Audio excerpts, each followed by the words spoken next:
boqolaal dadweyne ah saraakiil iyo askar ka tirsan guutooyinka daraawiishta galmudug iyo mas'uuliyiin isugu jirta xildhibaano iyo wasiiro ayaa garoonka diyaaradaha dhuusamareeb ee ugaas nuur ku soo dhaweeyay madaxweynihii hore ee dowlad goboleedka galmudug mudane axmed ducaale geelle xaaf oo u yimid caasimadda galmudug howlo la xiriira doorashooyinka dhowaan bilaabmaya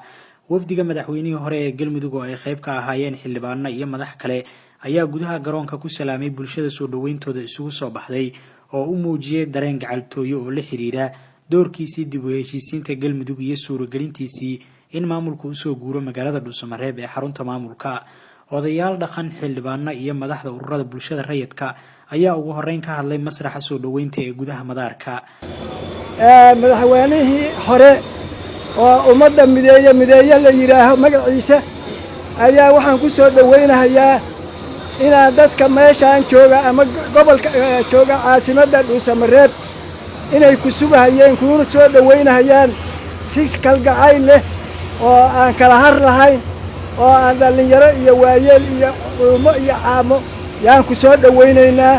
waxaan ku leenahay waa gurigaagii waa meeshii aad joogi jirtay waana madaxweynahanagii hore waa ninkii isu keenay galmudug inay wax noqoto ninkii ka dhigan weeye mudane madaxweyne waxaan ku leenahay ku soo dhawaaw dhuusamareeb afka dhallinyarada galmudug anaa ku hadlaya ku soo dhawaaw waan ku leenahay dhallinyarada galmudug si aad u jeedid maantay meelaha kala duwan ee dhammaan degmooyinka galmudug ay ka wada yimaadeen waxayna u yimaadeen soo dhaweyntaada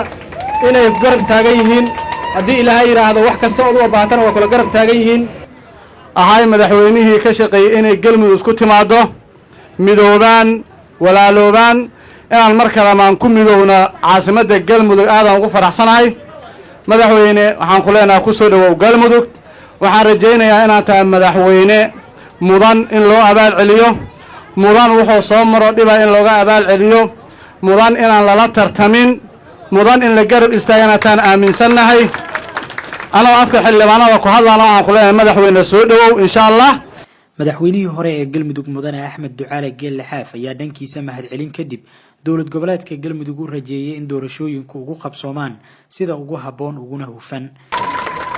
waa horumarka iyo dhaqaalaha iyo mujtamaca isugu yimid oo caasimadda ay u noqotay baa taa keentay galmuduganu markaan imaanaya 3 degmay ahayd haddana waa 6 degmo iyo weliba iyo wax kale intaas waxaan ku dadaalahayay oo wax kasta dhagaha uga haytay oo si kastoo la ii cadaadiyey aan diiday in